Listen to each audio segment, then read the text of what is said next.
Born under the Carolina pine, the legend that is Richard Petty shines brighter now than ever before. An icon, a father, a king. The coronation amongst a cloud of dust and burnt rubber. His throne made for speed. His riches have gone to charities across his home state of North Carolina. From those forged boots, belt buckle, to the signature shades, and the hat that can only be compared to a crown. WXII 12 celebrates the King's 80th birthday in Richard Petty, heart of a champion. NASCAR's original cowboy, the Charlie One Horse, the King. Hello and welcome to Richard Petty, the heart of a champion.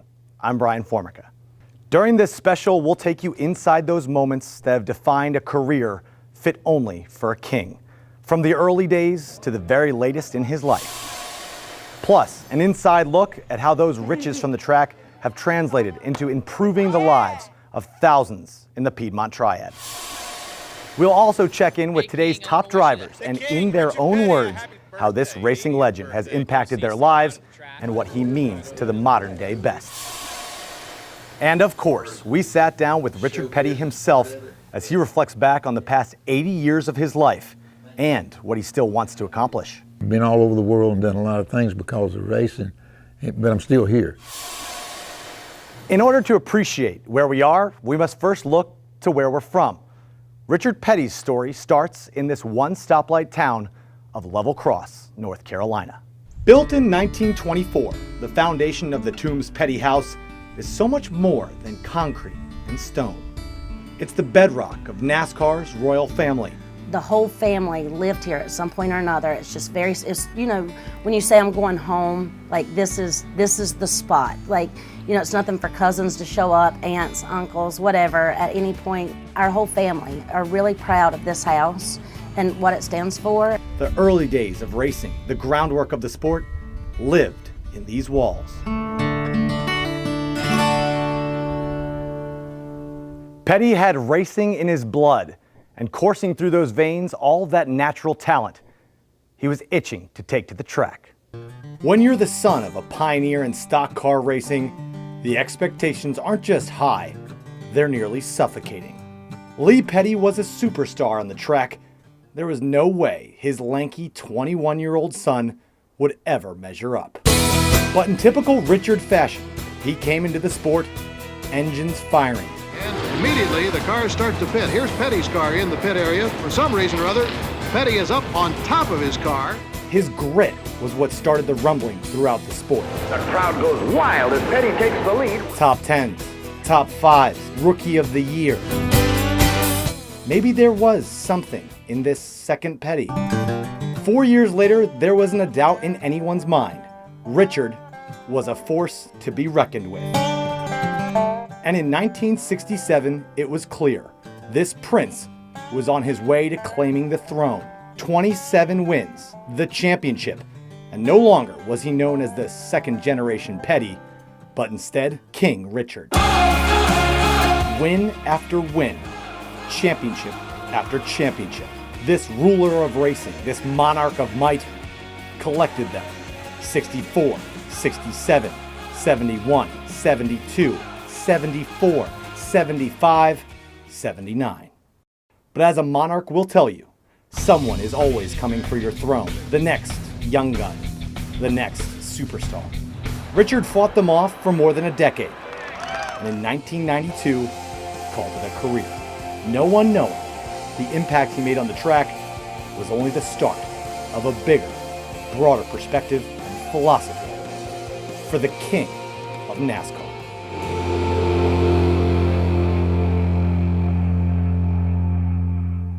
As the king left his chariot, his new drive was for charity, most significantly for those in his hometown in the Piedmont Triad.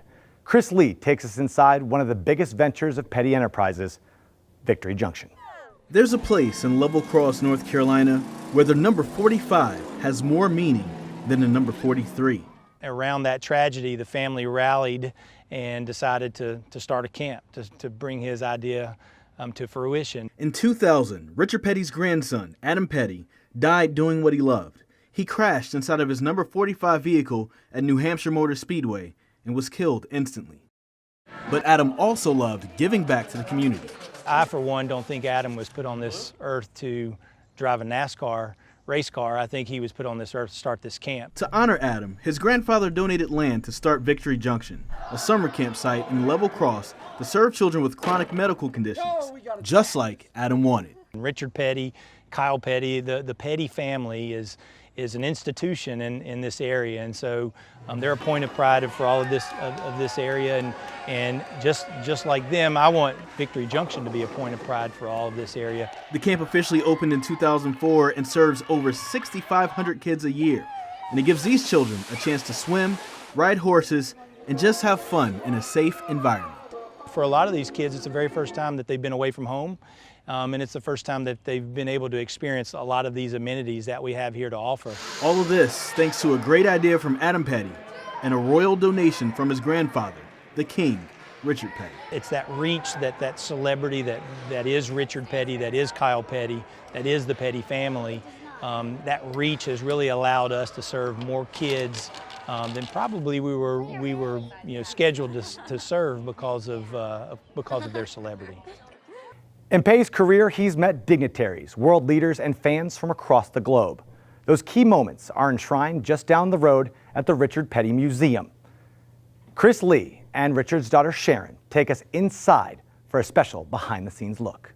It's everything Petty. When you get older, you do realize, wow, look what my family did. The cars, the history, and the neat little trinkets. Nobody else has stuff like this. Nobody else has rooms and rooms and rooms of stuff, and we still have stuff that we don't have room for. The Petty Museum came about after the King ran out of room for all of his trophies. My mom said, we're gonna have to start putting some over at the shop. Then the family car shop became a trophy room. We just set trophies all over the place. It was just trophies and pictures, and a car sitting in the middle. We put trophies around the car. A perfect location to honor one of racing's royal families. Some of the King's riches have gone to those still serving the community, like the Level Cross Fire Department, Station 43. Just seeing the sign out front will make you smile. In Level Cross, the number 43 means so much. Not only is it Richard Petty's driving number, but in this town, it helps to save lives. The story of the Level Cross Volunteer Fire Department and Richard Petty's work in the community go hand in hand. We owe quite a bit to Richard. He has really bent over backwards to help the fire department. Donald Whitaker was the original fire chief back when this department started in 1971. Less than 4,000 people call Level Cross home, but a need arose for the community to have its own fire department. And from the beginning, Richard Petty has been there to help. When we got our first truck, it was a wrecked vehicle, 64 Chevrolet.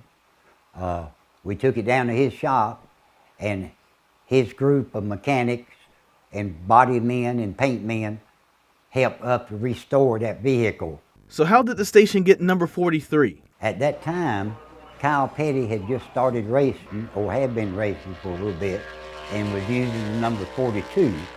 So we was hoping we could get station number 42 to go along with Kyle. We lucked up and got number 43, which was the best deal of all. And the King was along for the ride, every step of the way. It's just remarkable what he has done.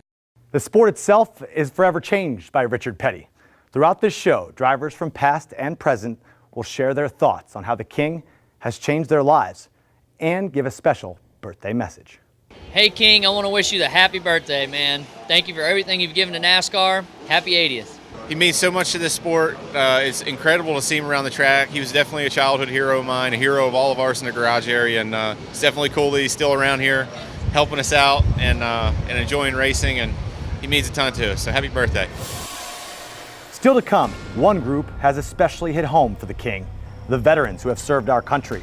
To this day, he makes sure they're not forgotten and the message of hope he instills in all of them. Plus, our one-on-one sit-down with Richard Petty himself as he reflects on 80 years and what he still has left to accomplish. Don't look back, because I will be gaining, so I'm just straight ahead, man.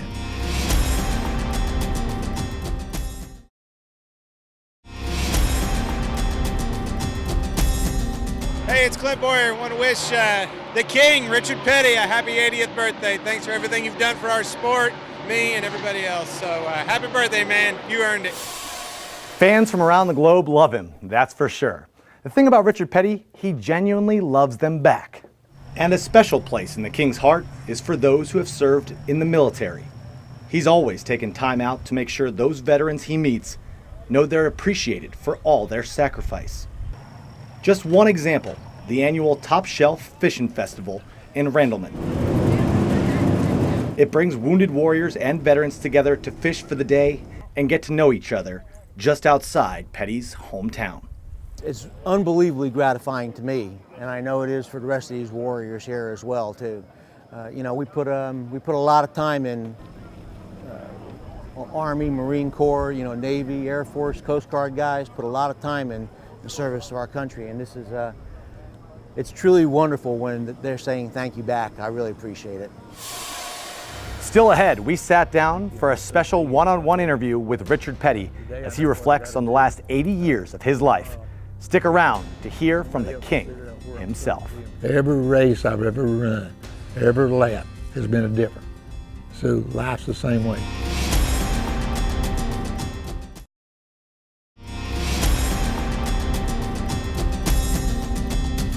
I just want to say happy birthday.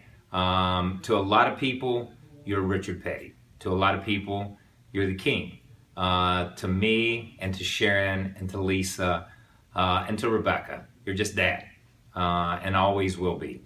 And some of my fondest memories are celebrating birthdays at Daytona Beach, because that's where your birthday come up. July 2nd, every year, we were always at the beach, always had a cake, always went to Inlet Harbor, always the same thing every year. But still, I think for us, those are the fondest memories, and always will be. And we love you more than anything in the world. Happy birthday. That's the thing about Richard Petty. He's humble, kind, all without losing that competitive fire that burns deep within inside him to this day. We sat down with Richard for a special one-on-one interview to reflect back on the 80 years of his life, his family, and what's next in the life of a king. One of the most incredible things about you is that you never thought being a big deal was such a big deal.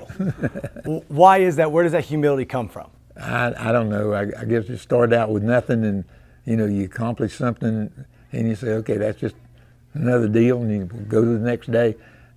I never really, one of them deals where I was born in the country, I want to stay in the country, and I never thought about going out to do any of that fancy stuff and stuff. I just try to live a pretty simple life in the way I do things, and might be strange to some people, but it's common for me. As you look back, as you're about to turn 80 years old, you look back at your life. What are some of the highlights that stand out to you? Golly, just being here is a highlight. When you see all these wrecked cars and all the things that you went through, throughout 80 years, and just lucky to be here. But so there's no really highlight. I mean, you get married, you have kids, that's highlights. You win races, that's highlights. Kids, play ball and win games, that's highlights. It doesn't make a trip, that's a highlight. So we've had a lot of highlights. We had a lot of lowlights too, but it seemed like the highlights overcome them. Why is giving back to the Triad and your roots so important to you? Well, it's one of the deals that, I was born right here, right in that house, right up there. And I've been all over the world and done a lot of things because of racing, but I'm still here. And this is where I want to be. So it's kind of a deal that my career and the opportunities I've had, came from up above. Okay. And so you say, okay, thank you. Now what can I do to sort of pay back the good fortune that I've had? So that's to be working in the community, working with charities and stuff like that. It's just to say, thank you, good Lord, for giving me the opportunity to do that. One thing we talked to Kyle, we talked to Rebecca, we talked to Sharon, and they all say, he's just Dad. How do you have a family and be the king at the same time? Well, I don't look at the king part, okay? I look at the family part. The rest of it just comes out, and I'm not the king with my family, okay? Hopefully I'm a king with some of the spectators and some of the different situations, but that really doesn't really play on it. And a lot of people want me to give them an autograph, and they say, you know, put down the king. I don't even know how to spell king. I just leave it at that. Do you see yourself as the king? Not really, no. You know, if my name was Joe, it wouldn't be King Joe. Okay, my name happened to be Richard, so it just made it an automatic. You and the fans have seen NASCAR change over the years. How has it changed for the better? You know, I don't know that it has. From the standpoint, the deal is that racing used to be racing, and over a period of time, we got big sponsors, big money, big deal. It's got to be a show, okay? And then NASCAR tries then to do the cars and do the show business part of it, because basically we are in the show business, but we always still look at it, we're in the racing business. And so sometimes it doesn't really click like we think it ought to. But again, over a period of time, it's just got to be an entertainment deal with the TV, with the sponsors, with all the programs, you know, with you coming talking to me here, you know what I mean? And so it's just one of those things that it happened. NASCAR planted the seed in 1949, and now it's grown into a big tree, and we're seeing some of the fruits, and some of the fruits are good and some of them are not too good.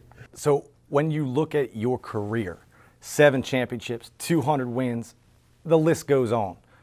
What are you most proud of? Being alive. You know, there's no, again, so many things have happened in my life. There's just no way to pick out, you know, any one given thing. You're such a busy man to this day. Have you ever taken time to look back and reflect? No, you know, not really. I mean, yes and no, okay, because I know all that stuff that's went on, and from time to time it's brought to the forefront. But I always tell them I'm like Satchel Paige. Don't look back, they're liable to be gaining. So I'm just straight ahead, man. I asked you one time, I said, what's your favorite place on the planet? What's your favorite spot? And you said, wherever my grandkids are and wherever my family is. Well, I got great grandkids now, so, you know, being around them is the pinnacle, okay? All the stuff that you've accomplished, all the stuff you've done, all the people that's helped you get to where you're at, you know what I mean? You appreciate that, but this is what it's all about. And the family to me is still what it's all about, because, you know, it's kind of a deal that we work and we do extra things, and really it's for convenience. I mean, you don't have to have a really big job to be able to, you know, have a house, have food, you know what I mean, clothing or whatever the necessaries are. So we all really, and don't really realize that we work for the convenience of having an extra Coke or another car or, you know, a bigger TV set. We don't need all that crap, you know, but that's what keeps us going. When you look at that family that you've raised, you must be so proud. Well, you know, I was talking about it the other day, because we're getting ready. I've got 5 great grandkids and getting ready for another one. And I got to thinking about it. I said, you know, like, what, about 60 years ago or something like that, 58 years ago, I held my wife's hand, Linda Gill. Now there's 21 or 22 of us just because I held her hand. So, you know, you don't never know what's going to happen, buddy. You seem like you have no regrets. Do you have any regrets? Yeah, I got plenty of regrets, but I try to hide them, okay? You know, you try not to think about them. I mean, if I hadn't made all these mistakes, I'd have been in a different situation, and I like the situation I'm in. So the good and the bad and the ugly, this is what you got. And so you just make the best out of it. You said earlier that you never moved away to a big city. You always made sure, you know, this is home, so bring it back. Why is that so important to you, and why have you always made sure Level Cross, Randleman, you know, Randolph County is taken care of? I've seen so many athletes that started out like we did, but, you know, we lived on a dirt road, no TV, no electricity, no running water, no indoor plumbing, and to get where we're at is great, okay? And that, as far as I'm concerned, you know, that's great. But I've seen athletes and stuff overdo it. In other words, all of a sudden they get playing football, baseball, golf, whatever. They get to thinking that they're special. We're not special. You know, all of us are individuals. 7 billion people on Earth. 7 billion. And you're just one of them. So you can't be very important, okay? When you look back at your career and your life, do you ever think you'd have this type of life and this career? I never looked that far in the future. You done what you needed to do today and just planned on tomorrow. I didn't plan on next week or next month or next year because things change so cotton picking fast that you couldn't keep up with. And if you're not careful, you spend your time thinking about stuff like that instead of doing what you need to do today to get to that point. So that's the way I look at it. You're still so busy. What is there left to do? I mean, after such a full life, what's left on the checklist? Yeah, I don't know. You know, today I know what I got to do. Tomorrow, somebody else has figured out where I'm supposed to be and what I'm. But every circumstances I've ever been in has been different. Every race I've ever run, every lap has been a different. So life's the same way. Tomorrow's going to be different, and you think you got it figured out. My philosophy is sort of like 90-10. 90% of the things that we do are dictated or reactive. Okay, we think we're running the show, but you get up in the morning and I'm telling you, you're going to go mow the yard. That's when it's raining. So you've changed your whole day. Or you're sitting there doing this telephone call. That changes your whole day. So then you're reactive to that particular deal, and then you got 10% to make it work for you. What do you want people to remember at the end of everything? How do you want to be remembered? I think if they just remember you, whether they liked you or disliked you or think you an SOB or whatever, if they remember you, that's all you can ask for. He will be remembered. If you'd like to check out our extended interview, it's on our website along with additional content. And as we wrap up our 80th birthday special to Richard Petty, there's one thing that's for sure. There can only be one king. Thank you for watching, and of course, happy birthday, Richard Petty. Happy birthday, Richard Petty. Happy birthday, King. Happy birthday, Richard Petty. Happy birthday, Richard. Happy birthday to the king of NASCAR. Happy birthday, King. Happy 80th birthday, the king. Happy birthday to the King, Richard Petty. We'd like to wish Richard Petty many happy birthdays and many, many more. Hey, Richard Petty, happy birthday from the people from Bomber Gray. Eric Jones here. Just wanted to wish Richard Petty a happy birthday. Pretty cool to see you still around at the track, hanging out. Always a fan growing up, and always will be a fan and thankful for what you did for our sport. I feel like I have the best of both worlds, being his daughter and actually working for him, because he is the best boss too. But I love him dearly. Happy birthday, Daddy. We love you. Happy birthday, Richard Petty. Happy birthday, Mr. the King. But more important, happy birthday, Dad.